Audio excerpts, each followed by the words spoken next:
بسم اللہ الرحمن الرحیم۔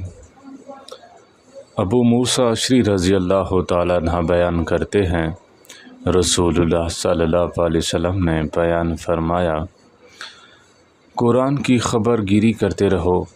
اس ذات کی قسم جس کے ہاتھوں میں میری جان ہے، وہ قرآن سینوں سے نکل جانے میں اس اونٹ سے نکل جانے سے بھی زیادہ تیز ہے جس کی رسی کھل چکی ہو۔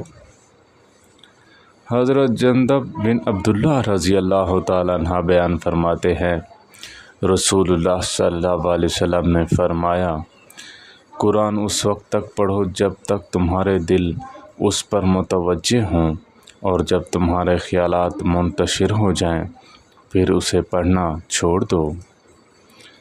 ابو ہریرہ رضی اللہ تعالیٰ عنہ بیان فرماتے ہیں، رسول اللہ صلی اللہ علیہ وسلم نے فرمایا، اللہ تعالیٰ نے اتنی توجہ سے کسی چیز کو نہیں سنا جتنا اس نے نبی کریم صلی اللہ علیہ وسلم کو ترنم کے ساتھ قرآن پڑھتے ہوئے توجہ سے سنا۔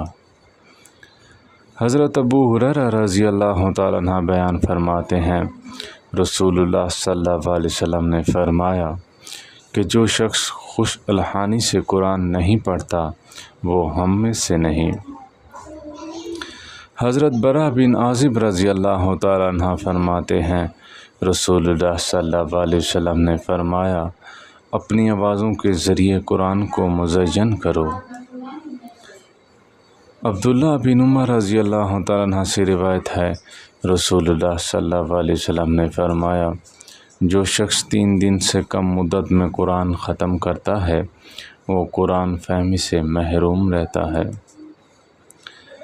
عقبہ بن عامر رضی اللہ تعالیٰ عنہ بیان فرماتے ہیں، رسول اللہ صلی اللہ علیہ وسلم نے فرمایا، بلند آواز سے قرآن پڑھنے والا اعلانیہ صدقے کرنے والے کی طرح ہے، جبکہ آہستہ قرآن پڑھنے والا چھپا کر صدقہ کرنے والے کی طرح ہے۔ حضرت براء بن عازب رضی اللہ تعالیٰ عنہ بیان فرماتے ہیں، میں نے رسول اللہ صلی اللہ علیہ وسلم کو فرماتے سنا، اپنی آوازوں سے قرآن کو حسین بناؤ، کیونکہ اچھی آواز قرآن کے حسن میں اضافہ کرتی ہے۔ اللہ تعالی ہم سب کو قرآن پاک پڑھنے کی اور سمجھنے کی اور عمل کرنے کی توفیق عطا فرمائے۔ وآخر دعوانا الحمد للہ رب العالمین۔